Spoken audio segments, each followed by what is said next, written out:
Welcome to week 3 of Reprogramming Your Primitive Brain. We are so happy you're here. You are halfway through. Congratulations. And we know last week was a tough week. Dealing with safety, issues around safety, that's challenging. And the work you did there is going to make a difference for you. Sometimes we wonder when we're kind of wading through the tough stuff, why am I doing this again? I could be watching TV like my buddies. But by taking the time now to go through this process, to look at yourself in a different way and to form a different relationship with yourself, you are changing your entire present and your entire future. And you're also changing how you look at the past. And I love how that ripples out, because I know when I'm walking through the world in a different way, I interact with Rick in a different way. I interact with each of you in a different way. My coworkers, my friends, my family, my cat. They all have a different experience in the world, and it ripples out from them too. So you're making a powerful difference by doing this work, and we really appreciate you. Imagine a situation where there's so much going on, and it would be completely natural, and almost everyone else would be overwhelmed, but you're surprisingly calm and confident. You've got that sense of clarity that there's action that can come forth from you, and you know that this is the baby step that I can take. I have the energy for it, the state of being that is right for me to do right this next 2 minutes. Yeah. Imagine how people will start to react to you differently when you're not feeling that overwhelm flooding your system. Disappointment. Disappointment happens. Another topic that we're covering this week and doing some really potent tapping on is around disappointment.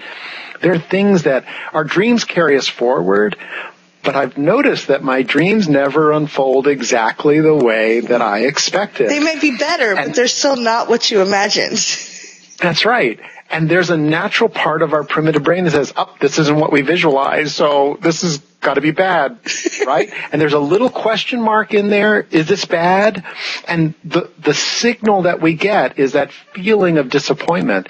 And if we join with it and say, this is not as nice a place as I had hoped. This is, I wanted a job in Hawaii and I've got one in San Diego. It will. If you join with it energetically, then you'll feel that flood of disappointment. If you've got the kind of relationship where you can say, no, this is different, but there's some really good things here for us. And I know in my life that shifting that means that I'm much more able to move forward in the now, accept the stuff that's coming my way with curiosity rather than the judgment.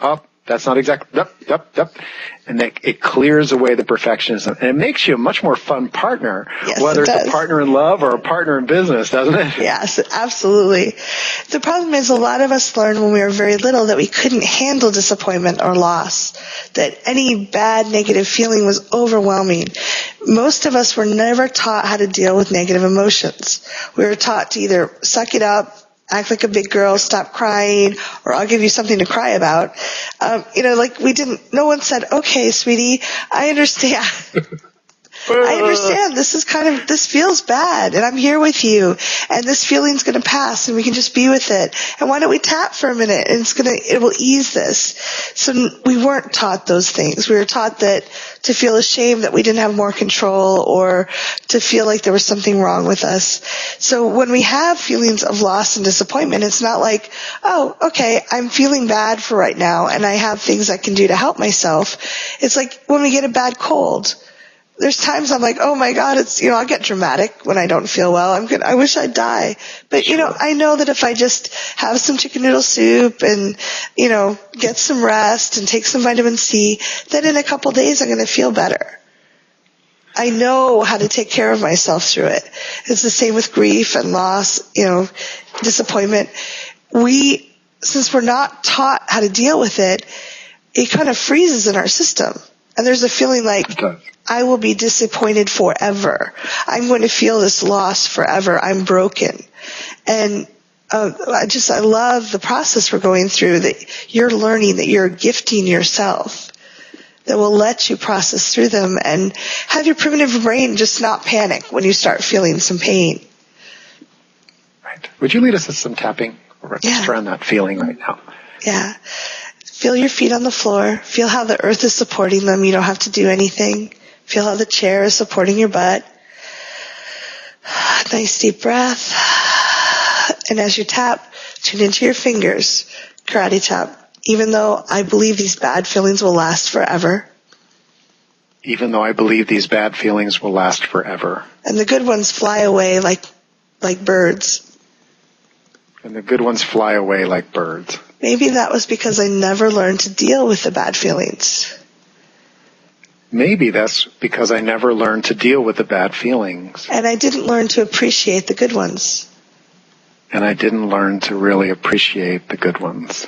Even though these bad feelings feel overwhelming. Even though these bad feelings feel overwhelming. There's specific things I can do to help me process them. There are specific things I can do to help me process them. And let them flow through faster. And let them flow through faster. And there's specific things I can do to process the good ones. And there's specific things I can do to process the good ones. So I can open up my heart. So I can open up my heart. And really appreciate them. And really appreciate them. Top of the head. These bad feelings are going to last forever. These bad feelings are going to last forever. Eyebrow, they're never going to change. They're never going to change. Side of the eye, I'm stuck like this forever. I'm stuck like this forever. Under the eye, that's what it feels like right now. That's what it feels like right now. Under the nose, but I think there are things I can do to help me. But I think that there are things I can do to help me. Chin, in fact, I'm doing one right now. In fact, I'm doing one right now. Collarbone, I'm tapping on these feelings. I'm tapping on these feelings. Under the arm, I'm stating them out loud. I'm stating them out loud. Top of the head, I'm in a community of support. I'm in a community of support. Eyebrow, what if I can let these bad feelings flow away? What if I can let these bad feelings flow away? Side of the eye, it didn't come out the way I thought it would.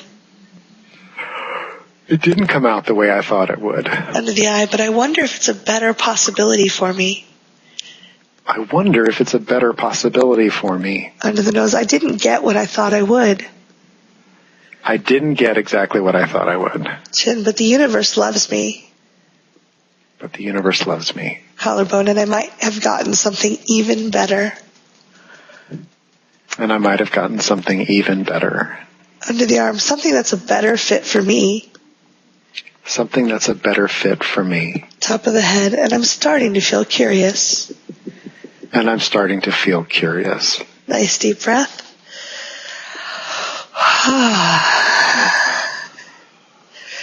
I want to notice just a couple things about tapping, just to reaffirm them.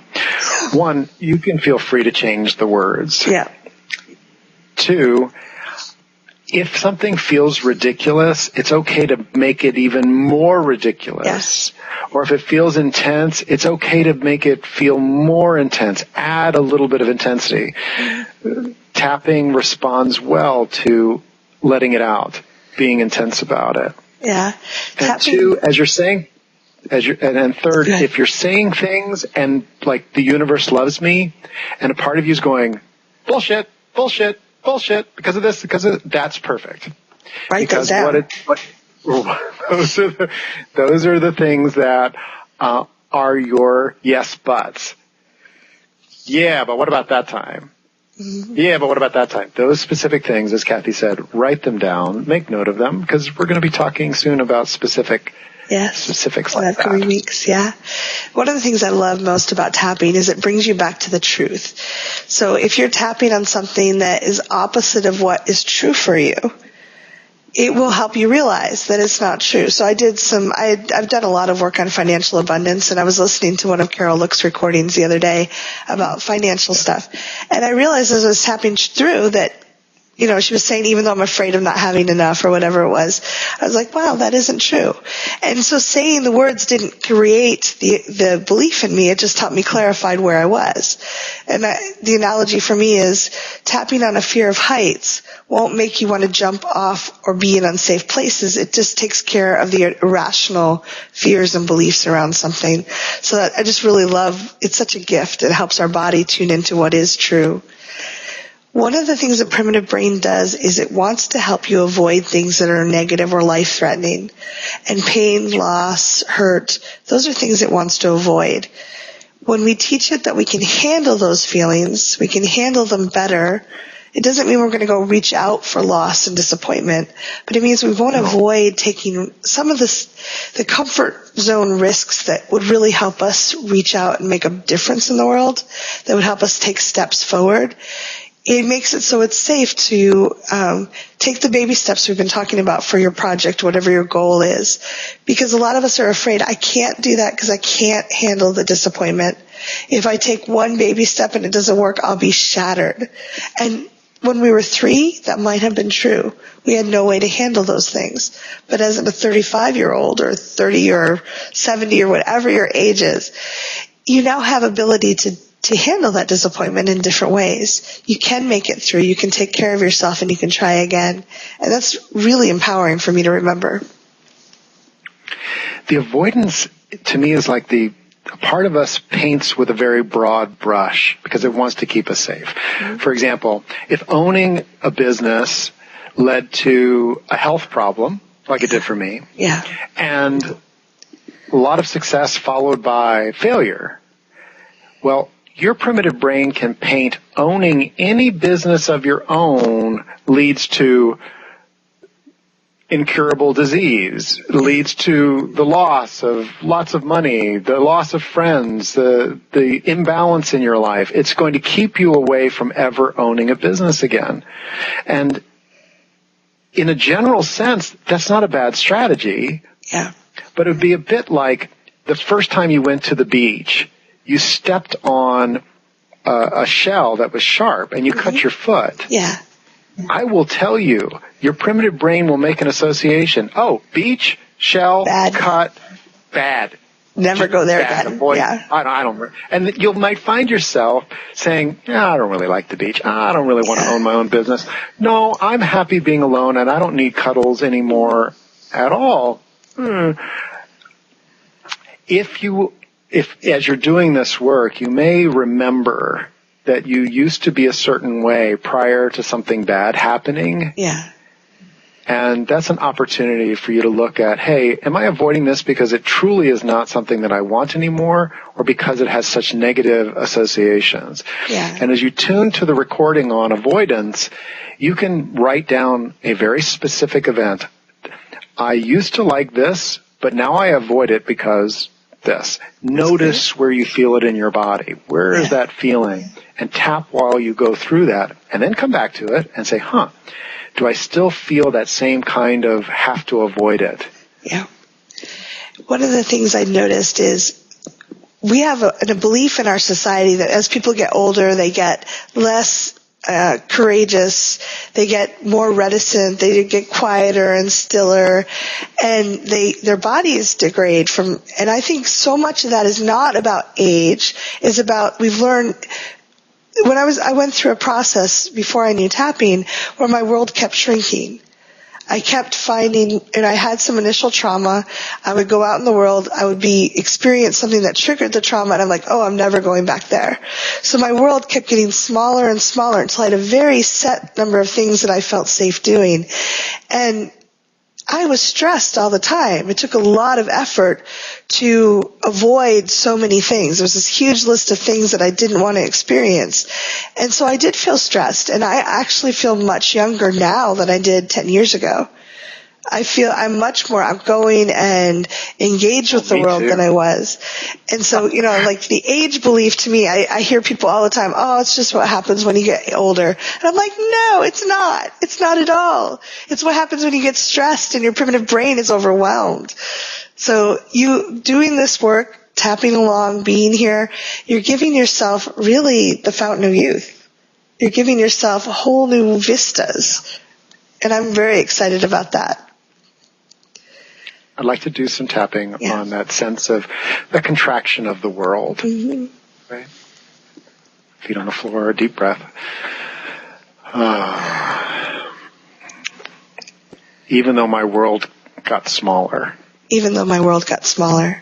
It does not have to stay that way. It does not have to stay that way. Even though my primitive brain learned to avoid certain things. Even though my primitive brain learned to avoid certain things. And that list got awfully long. And that list got awfully long. Painfully long. Painfully long. I'm getting clear now about what I want, what is good to avoid. I'm getting clear now about what is good to avoid. And what I can really handle. And what I can really handle.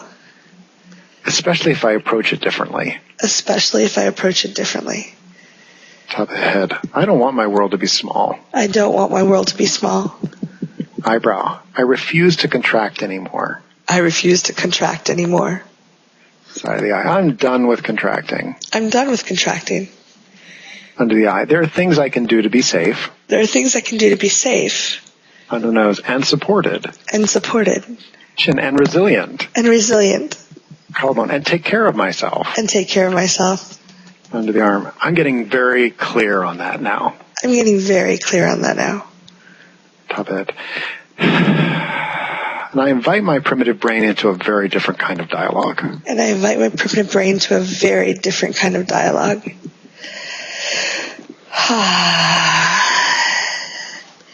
So when you start working with that new dialogue, you do get a different response. Your body isn't flooded with stress chemicals all the time.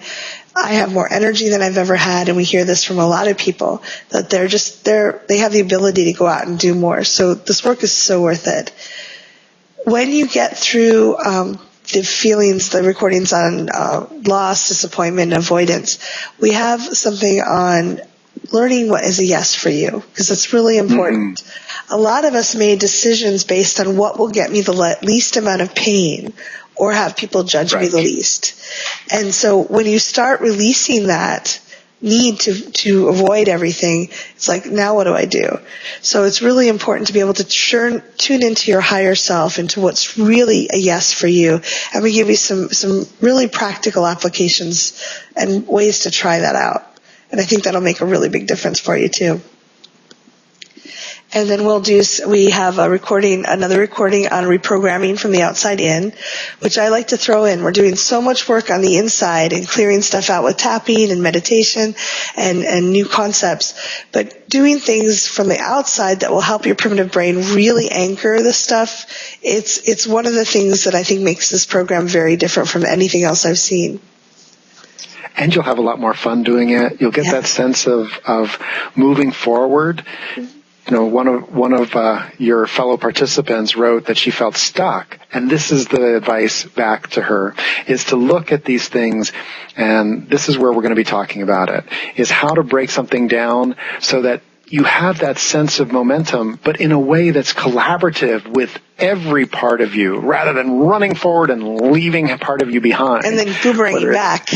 And then boomeranging back, because no part of us wants to be left behind. No. And this allows you to have a very different dynamic in being connected and doing things that are really juicy for you. Yeah.